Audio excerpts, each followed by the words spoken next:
Michael Reeves stood silently in front of the large glass window of Reeves Auto Center, the car showroom that bore his own name, one of 6 locations he had inherited from his father and painstakingly expanded. This morning, the sky was a somber gray, exhaling its heavy breath over the city, with sunlight smothered beneath layers of pale, silvery clouds. Outside, the traffic flowed ceaselessly. Yet here he was, once the man who signed million-dollar contracts, always dressed in crisp suits in the executive office, now standing in a guise that no one could recognize. A worn denim jacket clung to his frame, a low baseball cap shadowed half his face, and a thick beard grown over the past 2 weeks made him look like any ordinary, slightly weary middle-aged man. He glanced down at his reflection in the side mirror of a parked car, adjusting a pair of scratched plastic frame glasses, part of a flawless disguise for an impromptu inspection he hadn't even planned until he read the report about the sudden surge in customer complaints at this branch.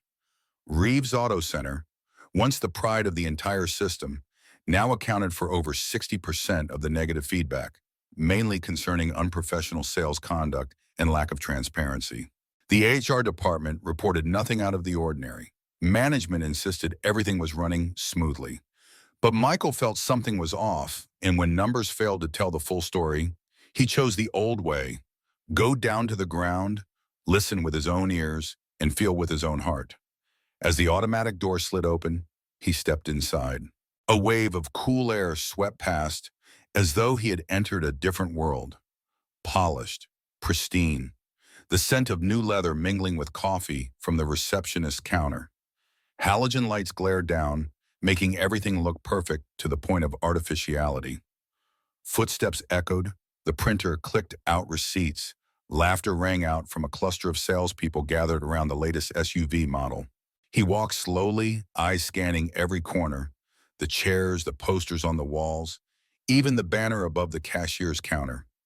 Reeves Auto. Integrity is honor. A young man in his early 30s, hair slicked with gel, strode over briskly. His navy blue polo shirt was immaculately ironed, with a name tag on his chest. Travis Hall. He beamed as he approached Michael like he'd just found his prime customer of the day. "Hey there, looking for a car that'll change your life?" Travis said brightly, every word tinged with a bit of theater. Michael nodded, keeping his voice low and gravelly, just as he had practiced. "Just browsing, thinking about a pickup, something reliable." Travis raised his eyebrows, appearing enthusiastic. "Well, you've come to the right place. We've got just the thing. Brand new engine, swapped out just last week. Drives like a dream. Right this way." He led Michael to a gleaming black Ford F-150. As Michael looked at it, a strange heaviness settled in his chest. He knew this truck. It had been one of the oldest inventory pieces, only recently serviced with an oil change and a routine checkup. No engine replacement whatsoever. He even remembered the vehicle code from the inventory report last month. Travis was lying, boldly, without hesitation. "New engine?" Michael asked flatly. "Exactly. The previous owner wrecked the motor, so we had to replace it. Price is a bit higher, but it's totally worth it." Travis grinned, hands casually tucked in his pockets, eyes gleaming like he'd just spun the perfect tale. Michael clenched his backpack strap. This wasn't exaggeration, this was fraud. And it was happening right inside a showroom that bore his name. Before he could react, a woman's voice called out behind them. "That's not true, Travis." Both men turned around. A young woman around 25, petite, hair neatly tied back, wearing a gray polo uniform. Her name tag read, Emily Carter. "We didn't replace the engine on that one. I remember clearly, it was just an oil change and an air filter," Emily said, her gaze meeting Michael's briefly before turning to Travis. Travis chuckled dismissively, turning to her. "Emily, would you mind grabbing some coffee or something? I'm handling a customer here." Emily pressed her lips together and silently walked away toward the front desk. Michael watched her go, his heart tightening. In this cold, artificial setting, Emily was like a flicker of flame in the dark, small but not extinguished. He turned back, trying to stay composed. "So, if I take this truck, what kind of warranty comes with it?" Travis answered without missing a beat. Full coverage for a year, parts and labor. No extra fees. Michael almost scoffed. Reeves Auto's official policy only offered a 30-day warranty on used vehicles, unless the customer purchased an additional plan. Travis was fabricating everything, word for word, right in front of him. Sounds good, Michael said lightly. Great, let's head into the office. I'll get the paperwork started for you. Knock a few hundred off if you sign today, Travis said, patting Michael on the shoulder, completely unaware of the man standing before him.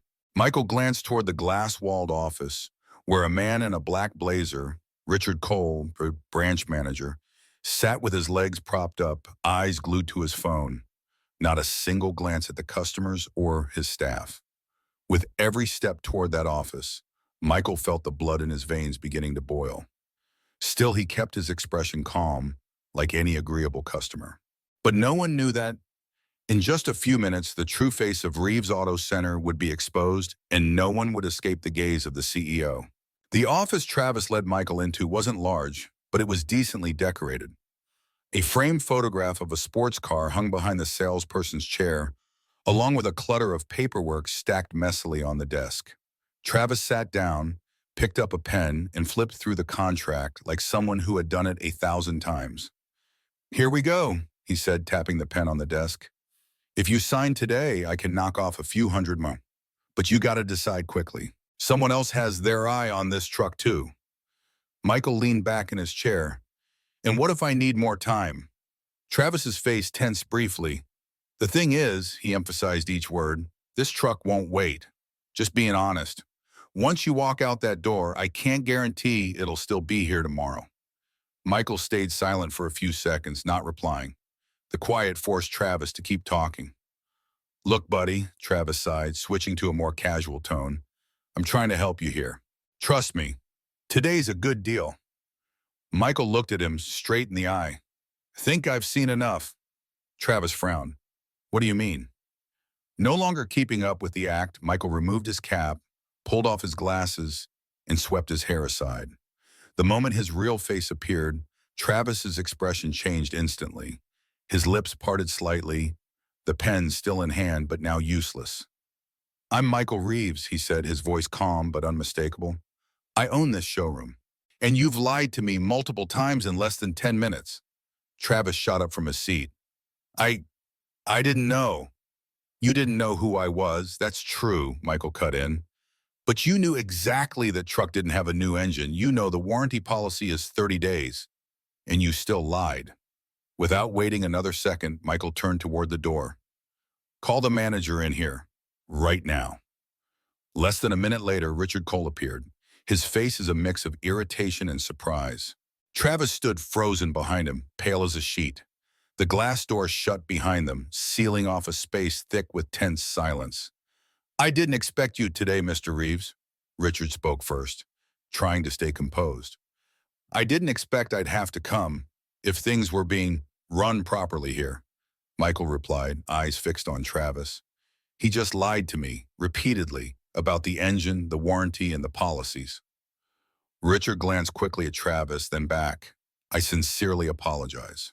This must be some sort of misunderstanding. Maybe Travis got a little too enthusiastic with his sales pitch." "Sales pitch? Or fabricated story?" Michael snapped. Travis opened his mouth, but nothing came out. Finally, he muttered, "Customers always want to hear what they like. I just say whatever helps close the deal." "That's called fraud," Michael replied sharply. He turned to Richard. "And you, the store manager, where were you when this was happening less than 20 steps from your office?" Richard hesitated. "I trust my staff. I don't micromanage every sales interaction." "Don't micromanage or deliberately look the other way," Michael pressed. The room fell completely silent. "I've read this branch's reports. Complaints have tripled in the last quarter. Yet sales numbers remain steady. Now I understand why." Richard looked down. Travis stood stiff as stone. "There's one more thing," Michael said, his voice lower but sharper. "Emily Carter, the front desk staff, had the courage to speak up. But you, Richard, didn't protect her. You let a new female employee bear the pressure of telling the truth." Richard rubbed his temple awkwardly. She's still inexperienced. No, she has integrity, Michael interrupted. You're the one lacking conviction. He took a deep breath and made his decision. Travis, as of this moment, you're suspended. I haven't decided whether you'll return. Travis said nothing. He turned his face away, trying to hide the shame. But Michael didn't care. Richard, Michael said, turning to him, you have 24 hours to write me a full reform plan for this showroom. Review all contracts from the past 6 months, audit sales practices, and collect employee feedback. If you can't do it, I'll find someone who can. Yes. Understood. Richard nodded reluctantly. Michael said no more. He walked out of the office, leaving behind a silence so heavy it was suffocating. He headed straight to the reception desk where Emily was typing, unaware of what had just transpired. He stopped in front of her desk, his tone softening. Emily. She looked up, slightly surprised, then stood quickly. Yes? How can I help you? Michael gave her a small smile. Come with me for a moment. I want to hear the story from the only person today who had the courage to tell the truth. She hesitated for a second, then nodded. As they walked toward a side office, Michael felt something shift. A small light had just pierced the clouds. And if he had enough faith, it might just lead the way to an entire transformation. The side meeting room door closed behind them, muffling the noise from the showroom just enough. Emily sat across from Michael, her hands resting on her lap, fingers slightly clenched. Even though he had been gentle, she still hadn't fully relaxed. On her chest, the name tag Emily Carter reflected the ceiling lights, making her eyes shimmer beneath thin glasses. Michael didn't start right away. He sat still for a few seconds, just observing. This was the only person today who had stood up in a system steeped in deception. That kind of courage wasn't accidental. How long have you worked here? He asked, voice soft as a breeze. She looked up, slightly surprised by his casual tone. Almost a year, sir. Michael nodded. And how many times have you seen something like what happened today? Emily hesitated for a moment, then answered, eyes steady. More times than I can count. Travis isn't the only one who uses those tactics. Some are even more subtle. Michael crossed his arms, leaning back slightly in his chair. Her answer didn't surprise him. But the way she said it, without bitterness, without fear, just a bare truth, was what weighed heavily on his heart. Have you ever reported it to management? He asked next. Emily nodded. A few times when I first started, but Mr. Richard would usually say it was just flexible selling. That everyone does it. Michael clenched his jaw. What he had suspected was now confirmed, but he needed to understand more, not just to act, but to repair from the root. So why was today different? He asked, his gaze softening. Why did you speak up? Emily let out a faint smile, not one of joy, but the bitter kind of someone who had once hoped, been disappointed, and still tried anyway. Because I saw the look in the customer's eyes, she said, and I knew if I stayed silent, that person would be misled just like dozens of others who've walked through those doors.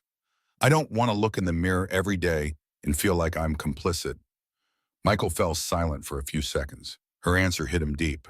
Not every employee was bad. It's just that, in an environment where wrongdoings were tolerated, righteousness gradually weakened, and people like Emily had to live in quiet restraint. He leaned forward. Emily, I didn't come here just to punish. I came to fix. She widened her eyes, confused. Fix? Yes, he said firmly. I let this showroom run too long without my direct oversight. I thought trust was enough, but today I saw clearly, trust unverified is a deadly gap. He paused, then continued slowly. I need people to walk this path with me. Those who genuinely want change and have the courage to protect their integrity. You're the first person I'm choosing. Emily froze. She shook her head lightly as if still unsure she'd heard him right. I'm just a receptionist. No, Michael interrupted, his gaze steady. You're the only one who said that's not true today. You know the value of honesty, and I want to rebuild this entire system around that value. Emily sat up straighter, but her voice remained cautious. If you're serious about changing this place, you should know. It won't be easy. A lot of people here are used to doing things this way. They don't believe fairness exists. Michael nodded. I don't expect everyone to change overnight. I just need a few people brave enough to start. Silence settled for a moment. Then Emily spoke, for the first time with a tone of certainty. I'll do it, as long as I can stay true to myself and not be forced into silence again. No one is allowed to silence you, Michael replied instantly. And if anyone tries, even a manager, you report it directly to me. Emily looked at him, and for the first time, her eyes showed trust. No longer the suspicion or quiet fear that marked most new employees. This was hope, a flicker Michael hadn't seen in this showroom for a long time. He stood, opened the door, and gestured for her to follow. As they stepped into the main hall, all eyes turned to them. The air felt thick, as if the whole showroom was holding its breath. Michael said nothing. He walked past Richard, still awkwardly hovering near the front desk, and moved to the central area, where every employee could see him. He turned around, scanning each of their faces, not with judgment, but with understanding, resolve, and a clarity that couldn't be mistaken. Today, a transformation had begun, and that spark, Emily had lit it. Michael stepped into the center of the showroom, where the stark white lights reflected off the polished tiles like a mirror. No one said a word, but it was clear. Everyone recognized him. Some instinctively stepped back, others froze mid-task, trying to maintain a neutral expression. Emily walked beside him, then stopped just behind, a silent witness to what was about to unfold. Michael stood tall, arms resting calmly by his sides. His voice wasn't loud, but it rang clear enough to reach at every corner. Many of you are probably wondering, why am I here? Why today? Not the regional director, not a senior manager, but me personally. He paused, scanning the room. The tension hung like a drawn bowstring. Richard stood near the front desk, hands clasped tightly behind his back. A few staff members lowered their eyes. Others met his gaze, a mix of worry and something faintly resembling hope. I'm not here because of a financial report, not because of sales figures. I'm here for something far more important, because of the honor that carries the name Reeves. His voice dropped lower. Each word fell like a hammer striking steel. Today, I heard one of my employees lie to a customer. Not an exaggeration, not a mistake. A deliberate fabrication. I heard it myself. Saw it myself while the manager sat just meters away without stepping in, and the other staff turned away as if it were normal. A murmur rippled through the group, quickly silenced when Michael's gaze landed on the sales team. This ends right here, today. His voice snapped with the clarity of a commander issuing an order. No more lying to make a sale. No more pressuring customers with tricks. No more little loopholes to bypass policy. If you can't sell with integrity, you won't be selling here at all. He stopped, letting the words hang in the air. Some employees blinked, visibly unsettled. One tried to smile, then thought better of it. No one could laugh at the weight of that moment radiating from the man standing before them. I don't expect applause. I don't need false agreement. I just want this to be clear. Reeves Auto Center will change, and anyone unwilling to change, there's the door. He turned and walked toward Richard. You're the one responsible for managing in this showroom, but instead of managing, you let go. You didn't protect our customers. You didn't protect the employee who told the truth. You protected the numbers. Richard's lips parted, trying to respond, but Michael raised his hand. I haven't fired you, but I'm giving you two choices. One, take responsibility and help fix this. Two, submit your resignation. Richard drew in a deep breath, then bowed his head. I choose to stay. I'll make it right. Michael nodded, his face unreadable. I want your action plan on my desk by 9 a.m. tomorrow. It will include reviewing every contract from the past 6 months, reaching out to all customers with complaints, and creating a new system to monitor sales ethics. He turned to Emily. Ms. Emily Carter will assist you in executing this. The room visibly shifted. Several employees looked up at Emily as if seeing her for the first time. The quiet receptionist said nothing, just gave a small nod, but her eyes were alight, like a flame that had just found its fuel. I won't say this again, Michael continued. Starting now, every employee will go through retraining, not just in skills, but in professional ethics. And I will personally review customer feedback in every single contract. He stepped forward into the center of the showroom, standing among the display cars, turning to face the room once more. I didn't build this brand to watch it be stained by lies. I didn't put my name on the glass so people could walk in and feel betrayed. He paused, then spoke, slowly, clearly, deeply. Honor isn't something you sell. It's built through action, day by day. And if I must, I will rebuild this place from the ground up. No one spoke. A profound silence blanketed the showroom. But it wasn't the silence of fear. It was the silence of change, like the sky before the first rains of the season. Then from behind him, a voice rose, gentle yet firm. I think this is the right thing. It was Emily. She stood tall, gaze steady. Customers deserve trust, and if we do things right, they'll come back. Not for discounts, but for truth. A few heads nodded, then a few more. A technician near the entrance spoke up. I support this. Michael looked around. He hadn't come expecting a revolution, but that quiet ripple of agreement that was all he needed to begin. He nodded. Get to work. And do it right. As the staff slowly returned to their stations, Michael stepped back toward the front desk. Emily still stood there, no longer the timid figure from that morning, but someone who knew she had just shifted the course of her small world. He said quietly, I need people like you. She smiled. And I think maybe this place finally needs someone like you too. Michael gave a subtle nod. As he turned to leave, no one saw him smile. Aw. But inside, he knew. The right things never go out of style, as long as someone's willing to stand up for them. The afternoon sun had started to fade when Michael returned to the manager's office. The same space that, just hours ago, had served as the stage for a cold reckoning. The room hadn't changed, the black leather chair still angled as if no one had truly sat in it for long. The photo of the sports car still tilted on the wall. But the atmosphere was different, heavier, tinged with a faint mix of hope and hesitation. Richard Cole was seated behind the desk, a stack of documents spread out before him, highlighter in hand, movements taut with tension. As Michael entered, Richard shot up from his seat. Progress report? Michael asked, his tone steady as always. Richard handed him a folder. We've reviewed about a quarter of the contracts from the past 6 months. So far, at least 8 cases show signs of misinformation. Michael took the file and flipped through it quickly. Notes like 1-year warranty when the system showed only standard 30 days, or engine replaced for vehicles that had never seen the inside of a service bay. Each line felt like a tiny needle pricking his pride, and the legacy his father had spent decades building. Have we reached out to the customers yet? He asked. Not yet, Richard replied, voice slowing. I wanted to confirm with you first.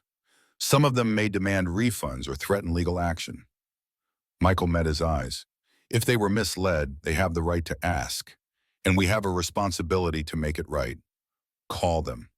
Today. Richard nodded. He no longer had the indifference from earlier that day. Now there was caution and perhaps a trace of remorse.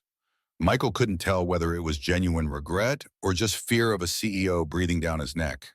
But at least it was a start. He stepped out of the office, passing through the service area. Emily was standing with a younger employee, discussing how to store repair history. She turned when she saw him, a quiet smile on her face. They walked together to the customer lounge, temporarily converted into a contract review station. On the table were an old laptop, several stacks of paper, and a small printer. Emily handed him a list of customers to call.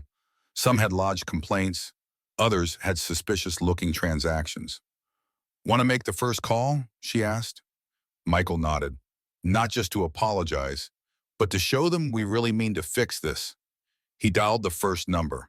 On the other end, a middle-aged man picked up, voice gravelly and skeptical. Hello. Good evening, sir.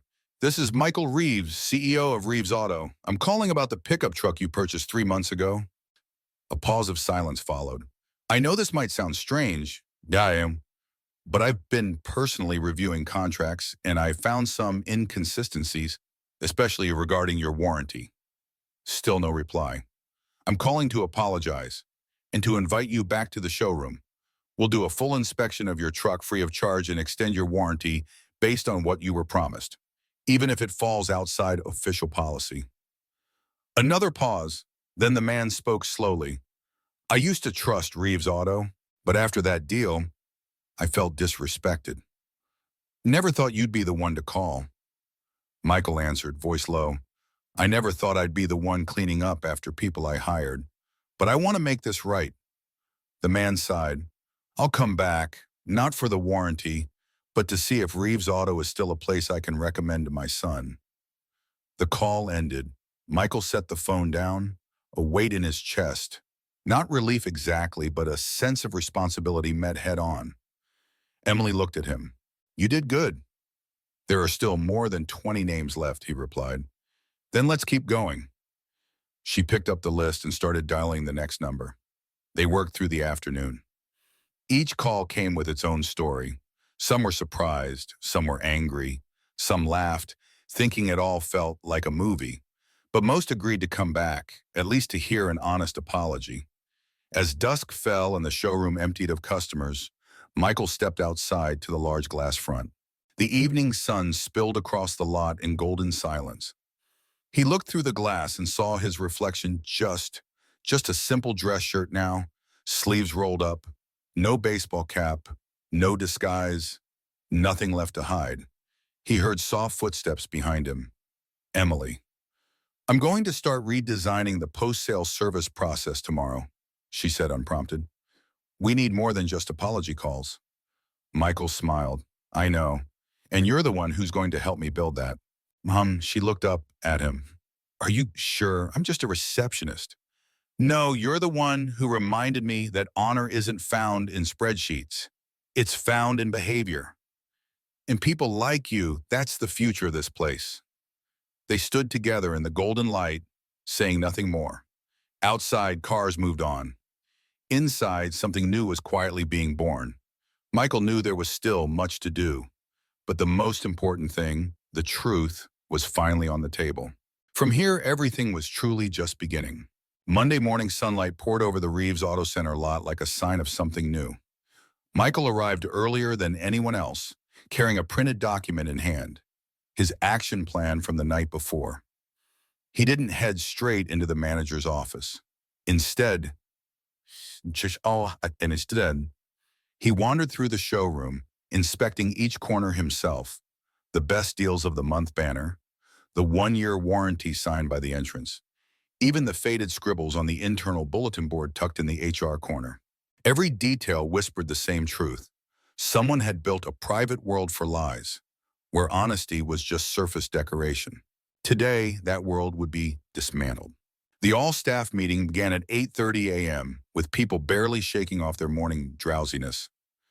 The meeting room wasn't large, just enough to seat 20 people in a circle. But the air was different. No whispering, no darting glances, just a heavy anticipation laced with curiosity. Michael entered and walked straight to the whiteboard at the center. On it were the words, Honor Rebuild Initiative, Phase 1. He didn't take a mic, didn't stand behind a director's desk. He stood on equal ground with everyone. We're going to do this together, he said. No applause, just silence. This week, every staff member, including management, will go through retraining. Not on how to sell cars, but on how to keep our word. I want everyone to relearn from the ground up. Warranty policies, financial advice, and even saying, I don't know when you really don't know. A few shifted in their seats, some lowered their heads, but no one objected. I'll be the first to take the course. Emily Carter, the one many of you thought was just a receptionist, will co-lead it. She was the first to stand up for a customer, and she'll be the first to evaluate how you advise clients starting tomorrow. All eyes turned to Emily. She sat quietly without arrogance and gave a slight nod. But her eyes were no longer timid. They were steady like steel, and Michael knew she was the strongest person in the room. He continued, We've contacted over 30 customers in the past week. Some are returning for free vehicle inspections. Others will be refunded based on adjusted policy. I don't care how much we lose. I care about whether this brand still deserves its name. He paused, his voice lowering. If anyone feels they can't follow this path, I understand. I won't judge. But leave today. Don't stay and undermine what we're rebuilding. A minute passed, no one left. Michael nodded. Then let's begin. In the days that followed, the showroom transformed into a training center. Sessions ran all morning and afternoon. Gone were the boring HR slides. Instead, real scenarios crafted by Michael and Emily. A customer doubts the price. How do you respond? A complicated financing clause. How much do you explain? A coworker says something wrong. Do you speak up or stay quiet? Michael didn't lecture. He observed, he asked questions, and most importantly, he listened. One afternoon, standing in the back of the room, he overheard two young employees whispering, "You think all this will actually change anything?" "Don't know, but if he's starting from scratch, I don't want to be the one to mess it up." It wasn't trust yet, but it was a shift. And Michael knew real change begins in cracks just like that. In the service bay, Carl, the oldest technician in the showroom, was logging vehicle service details into the newly installed system. "Used to jot this stuff down by hand. No one ever checked," he said to Emily. "Now it's in the system. One wrong move and it's all visible." "That's why we're starting fresh," she replied calmly. "If everyone does it right, no one has to hide anything." Carl looked at her for a moment, then nodded. "You're a hell of a receptionist." Emily just smiled. On Friday afternoon, a middle-aged man entered the showroom. It was Mr. Dennis. The customer Travis had misled into buying a car with a financing plan that carried double the standard interest rate. Last week, Michael had personally called him. When he saw Michael and Emily step out of the office, he stood up, eyes cautious. "I came to see if Reeves Auto is still Reeves Auto," he said. Michael extended a hand, "And I'm here to prove it is." They took him to inspect his vehicle and reviewed his old contract. Emily pointed out the unclear terms, then offered to adjust his interest rate and extend his warranty by 12 months at no additional cost. Mr. Dennis was quiet for a long moment. Then he exhaled softly. "I thought I was just part of the past. Never expected to be treated like a first-time buyer." Michael replied, "I'm trying to fix the future, but I have to start with what we got wrong." The man chuckled. "Good, because I brought my daughter. She's getting her first SUV, and I want her to learn something from Reeves Auto. Mistakes can be real, but so is making them right." As the evening settled, the lights of the showroom began to glow, not just as decoration, but as a sign of something real. Michael stood in the same spot where he had declared the start of their transformation. He looked around. The staff now spoke to customers more gently. Paperwork was organized. Appointments logged properly. No longer the chaos of weeks before. Emily stepped it up beside him. "Do you think we can keep this going?" Michael was quiet for a moment, then said, "You don't keep good things with rules. You keep them with belief and with someone brave enough to guard the flame." He turned to her. "And you, Emily Carter, are that flame." She looked at him, said nothing, but in her eyes there was recognition, gratitude, and a silent promise. "We'll hold on to this, to the end." The nationwide executive meeting of Reeves Auto was held in the headquarters in Chicago, a tower encased in tempered glass, gleaming with a cold, luxurious light that seemed to make silence audible. One by one, the regional directors presented their sales reports, discussed the opening of 2 new southern branches, and most notably pitched a new marketing strategy built on fast-close techniques. Michael sat quietly at the head of the table, not interrupting. In front of him was the detailed proposal, pre-written consultation scripts for sales staff, with techniques ranging from exploiting fear of missing out on deals to using vague statistical language to push customers toward quick decisions. Everyone in the room agreed it was effective, it was modern, because all the other brands do it. Only when someone turned and asked, "What do you think, Michael? You've always been pro-innovation," did he finally look up. His gaze wasn't judgmental. It was still heavy with quiet gravity. "I used to think that," he said. "Used to think innovation meant growth, that efficiency was the top priority." He placed the proposal down, until I walked back into the showroom that bears my name and realized I didn't recognize it anymore. The room froze. I went undercover as a customer, heard my own employee lie about a warranty, watched a manager ignore a staff member who tried to speak up, and only one person, a receptionist, had the courage to tell the truth. Michael paused, his eyes sweeping across the table. You asked me if I want more sales? Of course, but not at any cost. Not by training staff to act like performers reading scripts, not by slipping away from the values my father taught me. If you ever have to choose between telling the truth or closing $1 million deal, choose the truth, because contracts can be voided, but trust can't. No one said a word. They had never seen Michael this resolute. Not angry, not loud, just an unwavering clarity that could not be interrupted. I'm rejecting this proposal, he said, folding it and setting it aside. Instead, I'll share what I learned at Reeves Auto Center, the branch that was once a stain, now a standard. He turned on the projector. The first image, Emily Carter guiding a new employee at the consultation desk, her smile humble, but full of strength. The next slide showed a report. Showroom sales slightly rising but steady, returning customer rate doubled, and most importantly, not a single complaint in 30 days. This is what honesty achieves. No gimmicks needed, he said. And if you want to open new branches, start by opening your hearts to your employees, your customers, and yourselves. 1 week later, Michael returned to Reeves Auto Center. Not in disguise, not to inspect, just to return. The showroom was different. Gone were the anxious glances. Gone were the hushed whispers when the CEO walked in. Now there was genuine welcome, clear morning greetings, and a kind of energy he had once believed extinct in the car sales industry. Emily was at the front desk, taping up the integrity commitment she'd designed herself. A small pledge written in plain language, signed by the entire team. It wasn't a slogan, it was a promise. Michael walked over. I think this should be printed in every showroom. She turned, a bit surprised.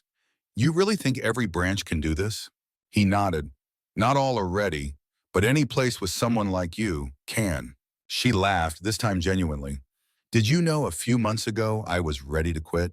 Michael paused. I saw too much wrong. Saw customers misled, new hires pressured to learn tricks, and I felt like I was losing the part of the job I once loved. But I stayed because I thought, if someone ever tries to change things, I want to witness it. She looked at him seriously. And I did. From a man in a denim jacket and an old cap, to a CEO who said, I was wrong. I stayed not because someone fixed everything, but because someone chose to fix what they could. Michael stood still for a moment, then said softly but clearly, thank you, not for staying, but for not letting what's right fall into silence. That evening, he sat in the small office behind the showroom, the same room that once belonged to Richard Cole, where responsibility was avoided. On the desk lay a list of other branches awaiting reform. He knew this journey was only beginning. Before heading out, he drafted an email to the entire system. Starting today, we don't sell cars, we build trust. If a car has issues, say it. If a customer isn't ready, let them think. If an employee speaks the truth, listen. Honor doesn't come from a logo, it comes from action. Let's start over from the smallest things. He hit send, then turned off the lights. Outside, the showroom glowed steadily behind the glass. The cars sat still like soldiers waiting for orders. And inside him, a quiet conviction stirred.